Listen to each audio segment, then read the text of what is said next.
Vous voyez, beaucoup d'êtres pensent que quand on est à genoux dans un temple, ou quand on est en méditation, ou quand on lit un texte sacré, eh bien, les mondes supérieurs nous entendent. Eh bien non. Non et oui à la fois. Ils n'entendent pas les paroles que vous dites. Ils n'entendent pas le texte que vous prononcez. Ils entendent la vibration qui résonne dans votre cœur, dans votre tête et dans votre volonté. Et quand tu lis le texte, c'est toi qui es en train de parler avec un langage naturel de ton corps.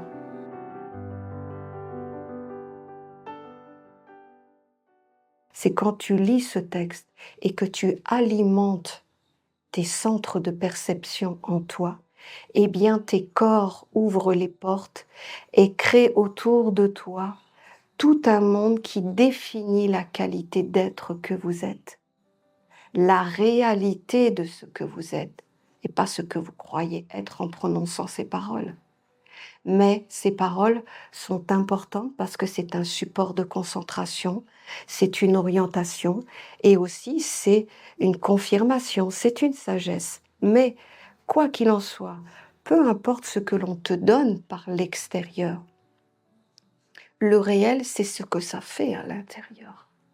Et ce que ça fait à l'intérieur, c'est ce qui impacte toute la subtilité autour de toi.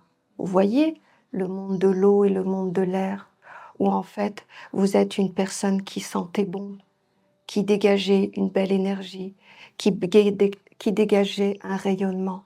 Eh bien, les mondes supérieurs ne voient que ça de votre vie, ne voient pas votre forme, ne voient pas exactement les mots. C'est pour cela que Jésus disait la lettre et l'esprit. L'esprit, c'est ce qui est généré du vivant et du vrai, en lien avec notre subtilité, nos alliances et notre mission de vie. Et peu importe ce que l'on va utiliser à l'extérieur, que ce soit un arcana, que ce soit un exercice, que ce soit un texte, peu importe. Et tout ça sont des beaux supports. Mais attention à ce qu'on ne confond pas que le support c'est et que ça suffit. Parce que le support est juste un support. Par contre, de ce support, un monde s'anime à l'intérieur de nous qui est notre réalité en lien avec les mondes que l'on porte.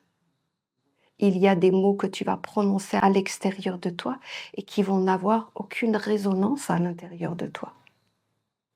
Et la réalité, c'est que tu as beau avoir dit ces mots-là, s'il n'y a pas de résonance, ça ne sert à rien. Tu te perds et tu crois que tu grandis, alors qu'il ne se passe rien. Ce qui est important, c'est que peu importe ce que tu utilises à l'extérieur de toi, cela doit générer une vie intérieure. Cela doit faire vibrer ton cœur. Cela doit structurer ton mental. Cela doit alimenter tes désirs et ta volonté de créer une vie en accord avec tes valeurs. Et pas toujours dans une gestion de monde où on est toujours en combat avec certains mondes. Vous vous êtes pas posé la question? Moi, ça m'avait marqué à un moment donné. Je crois d'ailleurs que je vous en ai parlé à certains. J'ai trouvé ça à un moment donné où je me posais, je me disais, mais comment est-ce possible que, comme ça vous n'allez pas vous sentir jugé, je vais parler de moi. Comment est-ce possible, Magali, que ça fait 30 ans, depuis que tu es gamine, qu'en fait tu pratiques la méditation, tu lis les psaumes, tu fais des cérémonies, tu vas vers les autres en leur donnant des conseils, tu as compris certaines choses de la sagesse et de la philosophie de la vie. Et pourquoi tu vis encore avec tes imperfections? Comment est-ce possible que, après 30 ans de vie, tu sois encore tellement une femme, c'est-à-dire une matière, à gérer des trucs de base? Donc, je ne vais pas vous révéler mes imperfections, mais par exemple, je pourrais donner des exemples. Pourquoi tu vis encore avec la colère? Pourquoi tu vis encore avec la jalousie? Pourquoi tu vis encore à te cacher? Mais il y a une incohérence dans tout ça. Vous vous êtes jamais vraiment posé cette question de vous dire, ça fait 5 ans, 10 ans, 20 ans, 30 ans que tu manges de la spiritualité et qu'en fait, ah, quelque part, tu en es au même point. Tu as juste un peu mieux compris les choses, tu comprends un peu mieux comment la lumière fonctionne, tu comprends les hiérarchies, tu comprends, tu as une philosophie de vie.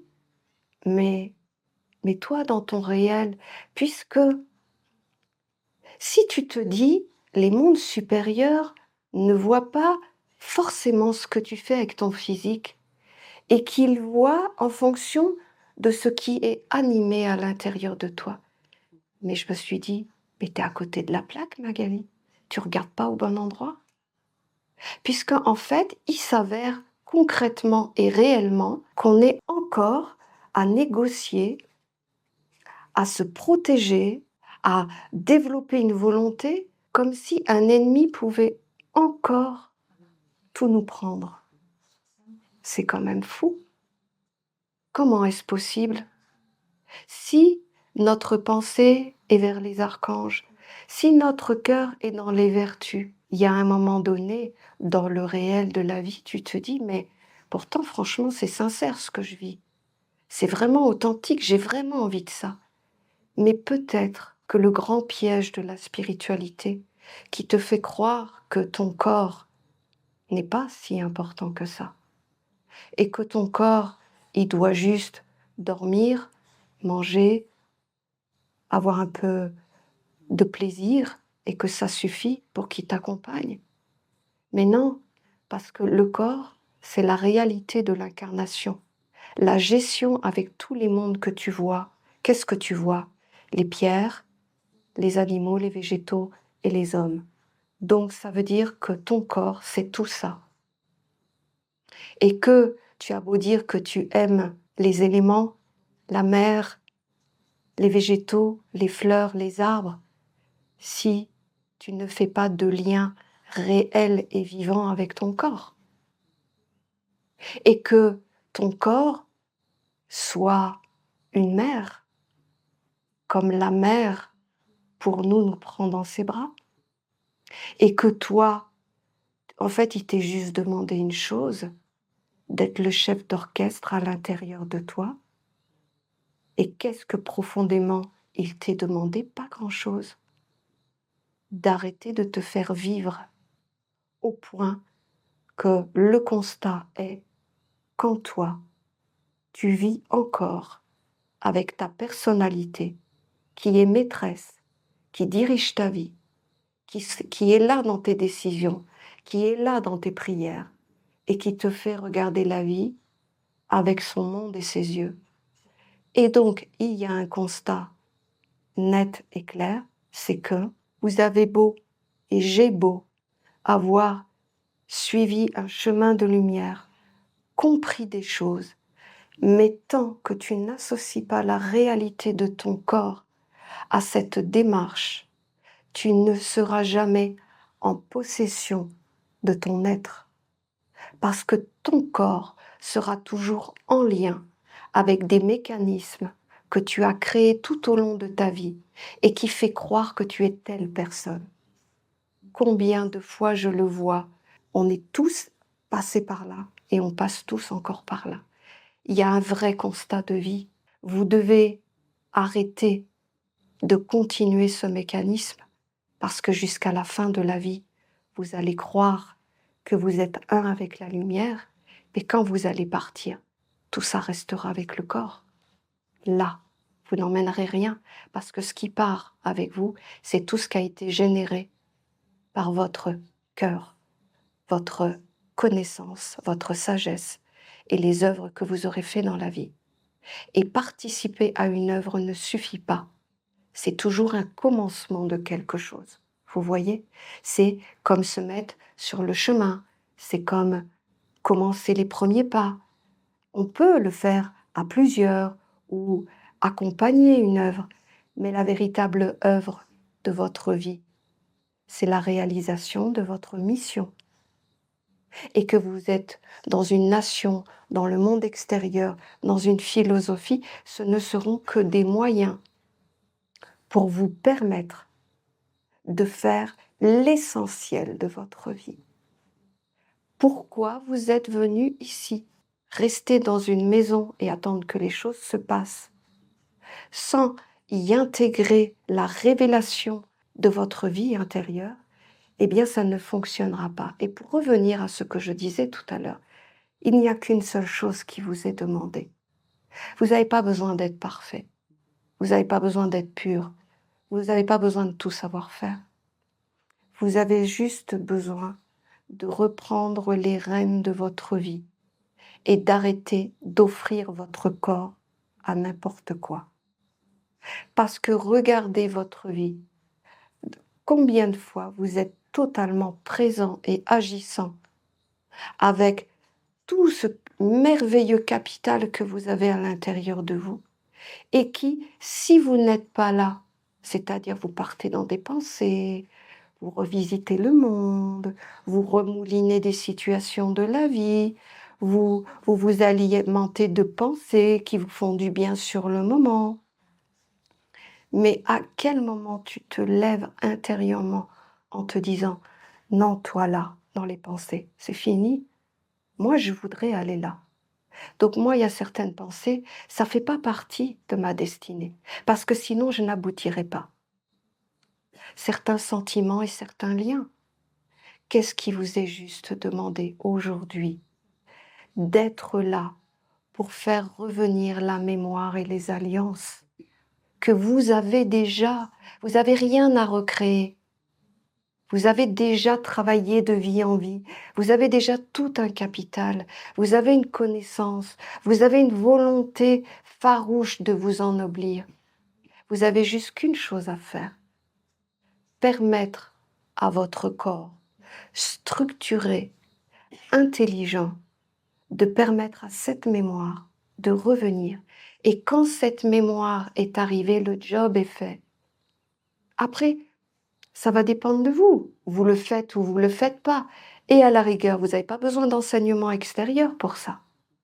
C'est juste cette décision, à ce moment-là, qui vous sera posée. Tu sais maintenant ce que tu dois faire. Alors, tu le fais ou tu ne le fais pas? Oui, je le fais. Alors, revisite ton être. Regarde comment tu fonctionnes. Regarde les choses que tu portes dans ta vie et qui te cassent les pieds. Encore, sur des choses qui sont liées juste à la matière. C'est quand même incroyable quand tu t'arrêtes 2 secondes et que tu te dis, mais elle est où la farce dans tout ça? Eh ben, la farce, c'est qu'en fait, on nous fait regarder là où il ne faut pas regarder. On nous miroite qu'on va s'élever, grandir en vivant dans un contexte spirituel, mais au quotidien, dans sa vie, on n'est même pas fichu juste de prendre sa vie en main. Il y a quand même un truc qui ne va pas. Puisque si la lumière qui est au-dessus de toi vient te visiter, ça veut dire qu'elle éclaire tes yeux. Donc tu vois la vie d'une façon juste. Elle éclaire tes oreilles. Donc ça veut dire que tu entends et tu comprends les lois et la sagesse d'une façon juste. Et tous les sens à l'intérieur. Si la lumière est vraiment dans ta vie, en fait, elle te rend autonome de la clarté de tes sens. Mais si tu n'es même pas fichu, si je peux me permettre, de gérer ne serait-ce que la colère en toi ou la jalousie, vous voyez, des choses très basiques de la matière, eh bien, ne vous sentez pas mal ou coupable ou imparfait parce qu'il gagnerait ce monde-là. Juste faites une chose, objectivement, sincèrement, honnêtement, mettez-le en lumière dans votre vie et vous dire, ben voilà, maintenant, au lieu d'aller me sauver vers d'autres voies pour essayer de ne pas regarder ce qui se passe et essayer de gérer la situation quand ça arrive dans ma vie, eh bien, en fait, non, je vais arrêter le processus. Je ne vais plus fuir. Je vais l'assumer. Je vais le regarder. Je vais comprendre ce monde-là. Comment il agit? Qu'est-ce qu'il fait? Qu'est-ce qu'il veut? Pourquoi il est là? Et puis, aller à la rencontre de ce monde et à un moment donné, poser les choses claires. Voilà, je ne veux plus que tu fasses partie de ma vie parce que je vais faire ça, ça, ça, ça. Et vous voyez, la vie, elle est comme ça. Ce sont des lois. À partir du moment où on sait ce que tu veux faire dans ta vie, personne ne s'opposera à vous. Pourquoi on s'oppose à vous? Parce que vous êtes mi-figue, mi-raisin. Un jour oui, un jour non. Un jour je veux, un jour je veux pas. Un jour je prends une décision et j'abandonne. Vous voyez, c'est pour ça qu'on se permet de venir vous tester, vous affaiblir, vous montrer que vous ne tenez pas la route. C'est juste ça. Mais dans le fond, c'est tellement plus simple. Tellement plus simple parce que il faut juste regarder les choses réellement et pas avec je crois que, ou j'ai des grades, ou ça fait des années que je suis dans un enseignement. La vraie réalité, sincèrement, je vous le dis, c'est votre quotidien. C'est juste ça. Tout ce que vous avez acquis autour, c'est un capital que vous reprendrez. Il n'y a pas de problème. Et comme je vous l'ai dit, je voudrais vraiment que vous l'entendiez. Vous avez déjà tout dans votre vie. Tout est déjà là autour de vous. Tout votre capital ancestral est là. Tous les beaux liens, toute cette union. On vous demande juste d'avoir le corps adéquat. C'est quoi le corps adéquat? Je sais qui je suis, je sais ce que je veux, je me connais, je suis imparfait ici, je sais que je peux œuvrer avec ça. Voyez, la base de la vie. Mais on nous a projeté toujours en se disant, voilà, va vers la lumière, et que si tu te mets, si tu fais ce qui est bon pour la lumière, eh bien, ça va tomber dans ta vie. Forcément. Non, ce que vous faites, c'est que vous êtes en train de dire à tous les mondes quel genre de monde vous voulez vivre.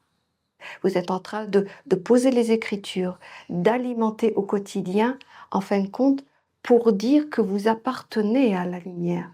La maîtrise, c'est être le gardien de son royaume et de se mettre à la porte, à toutes les portes d'entrée et de dire, toi, non, tu ne rentres pas. Parce que tu n'as rien à voir avec mon choix de vie et ma décision de vie. Et vous voyez, on pense que la maîtrise, c'est de parler devant des mondes invisibles en disant laisse-moi passer et tout ça. Mais revenez dans la réalité. La maîtrise, c'est toi au quotidien. Juste ça. Et c'est tellement une bénédiction que la mère nous est comme un peu décalée. C'est pas quelque chose d'extraordinaire puisqu'en fait la mère est, le père est, les anges sont, les archanges sont, les égrégores sont, tous les mondes sont déjà. En fait, c'est à nous de se positionner de façon à ce que on récupère nos yeux, notre parole, nos oreilles, et ainsi de suite, tout notre laboratoire intérieur qui nous permet de réaliser tout ce qu'on veut dans la vie.